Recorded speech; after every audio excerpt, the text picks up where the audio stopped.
Daily Focus. I'm so grateful for another day. It is absolutely gorgeous in Michigan, and it is a wonderful week. It's beautiful and teasing us again with summer, and we'll just see where it goes from here, what the Lord has planned. But I just have a couple of minutes, but I wanted to squeeze in real quick a daily focus before I have a meeting. But we're going to finish John 11. I've entitled this one From That Day Forward.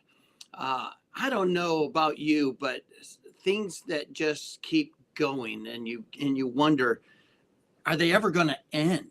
How long do I have to put up with this? Whether it's a trial, whether it's winter in Michigan, whether it's a drama that you're dealing with at the office place or in family, whether it's something that you did that you regret and people won't let you forget, or in Jesus's case, where people are bent on destroying you, and they are committed to your destruction.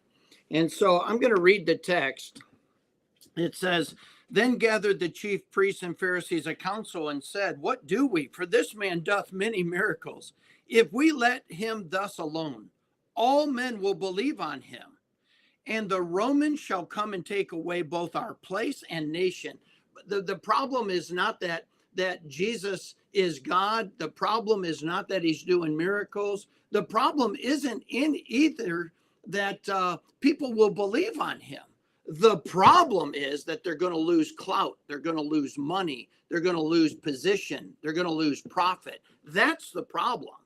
And the way they're going to lose that is that people are going to believe and follow Jesus. And that's unacceptable.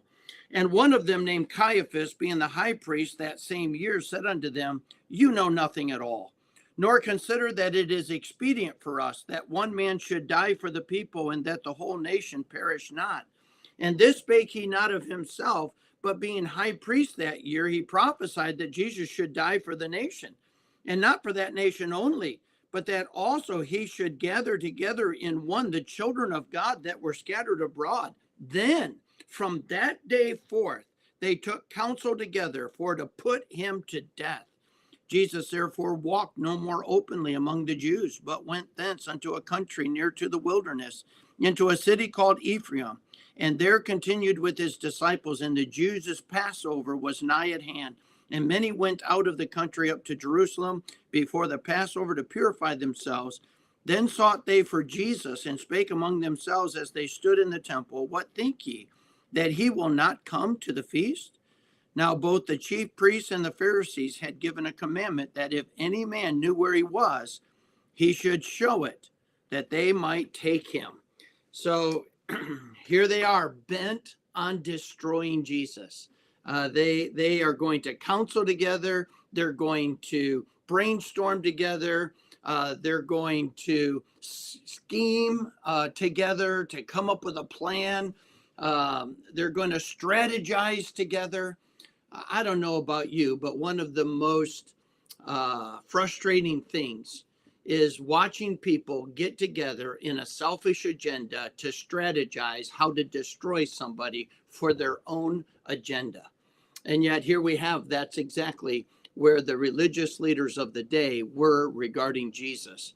Not because they didn't know he was God, and not because they didn't know how it was supposed to work. Caiaphas admits that not only is he going to die for the Jewish people, he's going to die that all the children of God would be gathered together. And we know this. And all these religious leaders are like, oh yeah, well, we know, but we don't want to lose anything. We don't want to lose what we have. So therefore, we've got to negotiate and strategize to get rid of this guy who stands in the way of what we want or what we perceive that we have, that he might take away. And let me just remind us that let's not be a part of any of that. Don't be a soft landing spot for disgruntled people. Don't be a soft landing spot for people who have a selfish agenda. Make sure that we learn from the negative example of these religious leaders and say to ourselves, you know what? I'm not going to be a part of anything like that. It's just so sad when somebody relentlessly pursues the destruction of someone else, whether it's destroying their credibility, destroying their personality, destroying their family, destroying their business, or destroying their leadership, or destroying something that stands in the way of what they want. Don't be a soft landing spot for those kinds of people. Make sure that we understand God has a purpose, God has a plan, he's trustworthy. Let's just follow him and promote him and be a good example of his person. God bless you. I hope you have a great day. I look forward to seeing you tomorrow.